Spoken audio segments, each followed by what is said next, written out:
Hello and welcome back to OnAir Airline Manager, everybody. And today I'm going to be talking through Checkrides. And now, before you guys get all fired up in the comments and start hassling my accent saying, "What's a check? What's a check?" I'm not talking about baby chickens. I'm talking about a checkride in an aircraft that you need to do to get access to bigger and better aircraft in OnAir Manager. So I'm glad I got that out of the road first. Now I'll just talk through a couple of things you need to know, and then what I'll do is I'll go ahead and load up a checkride and complete one, just so you can see what it is all about. And in the background there you can see Microsoft Flight Simulator loading into the destination there, the departure location that I'll be doing this particular flight. So anyway, when you do a checkride, what you're not doing is you're not doing them for individual aircraft. So you're not doing it for like a Beechcraft Baron 58. What you're actually doing it for is any multi-engine piston land, for example. The one today we're going to do is single-engine turboprop land.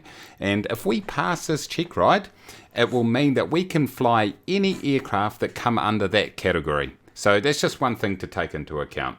So how do you go about and set this all up? Well, for a start, you want to go up to your options in global settings right here, and you see this checkride difficulty right here. I've set it to low just so you can see what the minimum requirement is going to be. You can actually set it to both medium and real if you want to. The higher the difficulty, the more complex a checkride will be. You'll have to do a lot more during it, basically. Now, if you are on survival mode, you don't have the option to change any of these options in here, so you just have to go ahead and do it on the hardest level. The other thing you need to know is that in order to complete a checkride, you've got to have either rented the right aircraft or own the right aircraft to be able to fly it in. So I've gone ahead and rented the Cessna 208B right here, and that's now going to allow me to go ahead and complete the checkride. One thing you do have to do is make sure you've got at least 20% fuel in the fuel tank. So what I'll go to is to prepare the next flight button in OnAir client right here, and just to be safe I'll go all and I'll say 40, let's just say 40%, and I'll just say confirm fuel and payload there, and just let that go through the motions. The other thing to think about is the location that you do your checkride. You need to make sure that it's not in a mountainous location.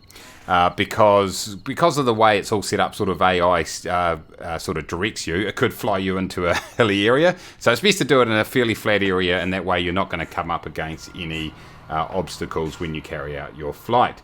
The other thing to know is don't have any cargo or passengers on your flight. You just got to do it just yourself and the actual checkride instructor.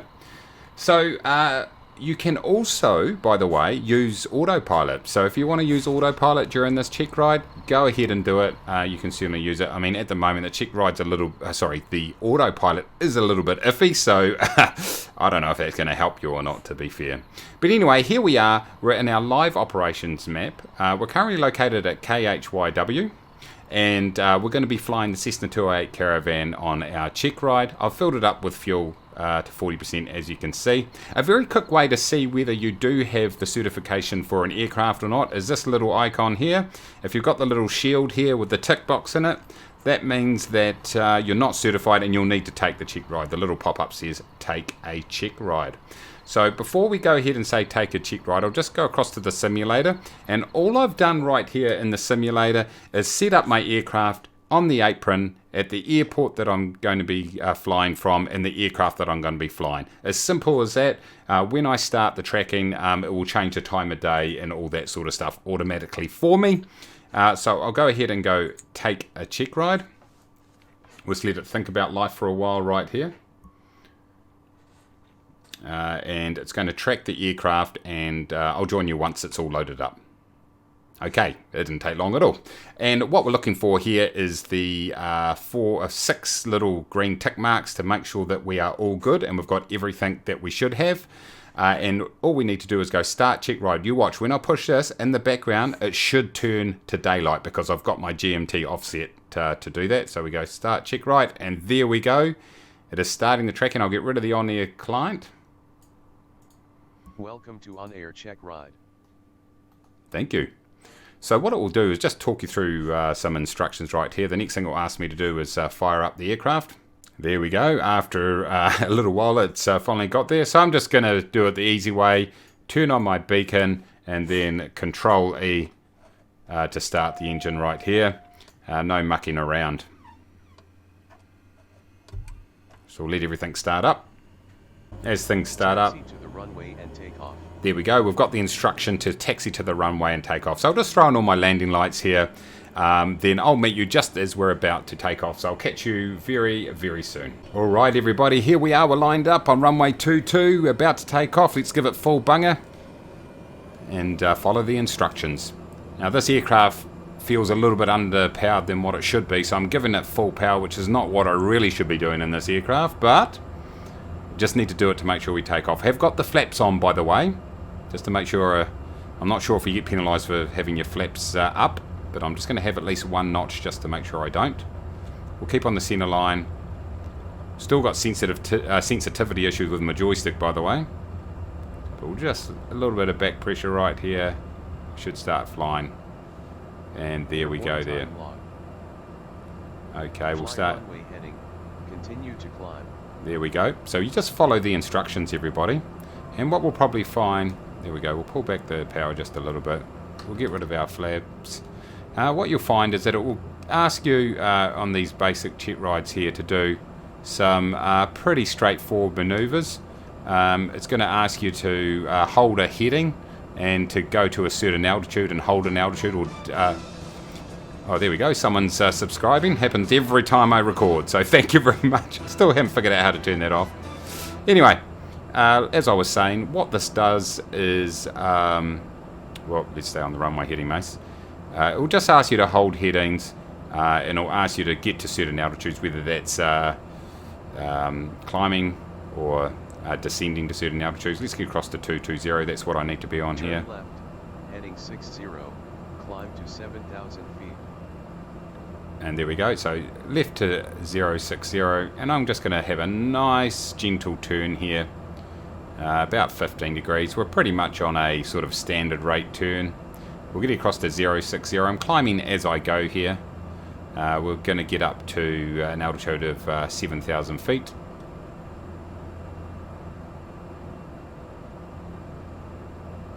So what I'll do, everybody, is I'll just cut this video up and just includes when I'm getting an instruction, and so you get a feel for what I've been asked to do.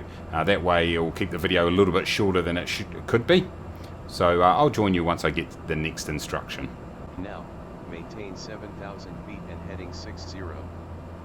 So there you go, everybody. The next instruction says just maintain your current heading and your altitude. I've gone ahead and turned on the autopilot just to see what it's like. I hand flew up to this and then switched it on. So this should make things quite a lot easier. If you're used to the autopilot, then obviously as you get a new heading and as you get a new altitude, you can just plug it in. Now, if you are doing a more complex or a harder difficulty, reduce your speed to 90 knots or less and maintain your altitude. Use your flaps if necessary. There we go. So they're asking me to reduce the speed. So I can let the autopilot hold this. I mean, this is a little bit of a cheat, but 90 knots. We may need some flaps here, but Please maintain 90 knots or less. Yeah, give me a chance, mate. 139 knots. Get into the flap arc. I'll bang on some flaps right there. We should be able to maintain 90 and this altitude without too many issues, I would imagine. Please maintain 90 knots or less. You are currently at 101 knots. Now, maintain this speed and 7,000 feet and make a 360 standard turn to the right. Okay, so we've got to make a standard turn to the right, everybody. So once again, you can cheat and use your heading knob right here. So I'm just going to keep turning it. And by the time I turn it right around to 360, continue the right turn until heading 60. We should be fine. I seem like I'm a little bit steeper than perhaps a standard turn, but hopefully, I know I'm on it now. I should be right. It feels a little bit weird doing this with the autopilot. But it is an option you can use, so I thought I'd try it out just to see what it's like. As you can see, it's holding quite a nice turn, bank angle I should say. And obviously I get to, I'm holding that speed there or thereabouts at 90 knots. I have got flaps extended. Let's get this around. Whoop. Now it's doing a medium turn. Let's ease it off. Just got to probably just sort of feather it a bit, just to keep your little toggle just ahead of your current heading. There we go, to keep it smooth. So you know, if I put it too far ahead of my current heading, go to heading 60. That's where I'm going, mate. Knots or less. So if you put it too far ahead, it starts getting into medium tight turns. Hopefully I won't get penalised for that. So I'm just keeping it sort of 10 to 15 degrees ahead of my current heading, my little toggle.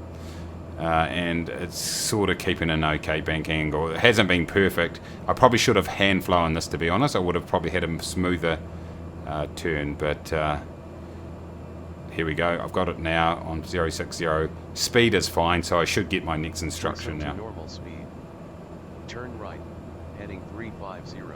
Okay, flaps up, increase power. Let's change our altitude down to 5,000 feet. 5,500. Let's get it there, Mace. 5,500. We'll go to vertical speed and we'll decrease the vertical speed to about there. I think he said 350, did he not? I wasn't listening. Let's just hope that that was what he said. But yeah, we're going to descend down to 5,500. Maintain 5,500 feet and heading 350. Okay, so that's another pretty straightforward instruction right there. So once again, with the autopilot, it does make it quite easy just to hold those numbers. So that's exactly what I'll do. Now, return and land at your departure airport with an appropriate IFR or VFR approach. Okay, there we go. We've had the instruction to return to base, so to speak. So I'm going to turn this thing around. As you can see, here goes the OnAir tracking page, and I can see that I'm sort of northeast of KHYW. So let's head back there, and I'll meet you once I'm on final approach. Okay, here we are, ladies and gentlemen, on the short final into the runway, and scheduled maintenance is in 5 minutes, so we're going to time this pretty much perfectly. So I'm just a little bit high right here, but we'll come into the runway here. Let's pull off some speed. Joystick is twitchy as still. Whoa. Let's just ease it onto the runway. Just a little flare. This is not awesome at all. Oh jeez. Okay, there we go. A little bit of a bounce, but we got there. Okay, we've got to make this quick. So what I'll do, everybody, is I'll taxi off the runway and I'll meet you once I'm over at the apron. There we go. We've got the instruction to shut down the engine. So as per the requirements, let's turn off all the lights and everything just to be safe. Pull back that mixture. Engine off time log. Yes, and there we go, ladies and gentlemen. Simple as that. We have passed the check ride. Now, I haven't got much time before the server goes into maintenance, so I'll quickly show you what happens in the OnAir client. Let's get rid of that. We get our notification here. We've got our comfort, safety, and aircraft handling bonus, so that's all good. We can click on OK right there.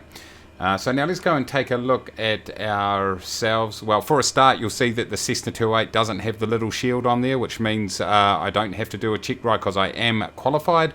So if I go up to employees, and if we go to Kiwi Mace's profile right there, here it is right here, single engine turboprop land. So I am now qualified in this aircraft, and that's how you do it, everybody. That's how you go ahead and complete your check ride.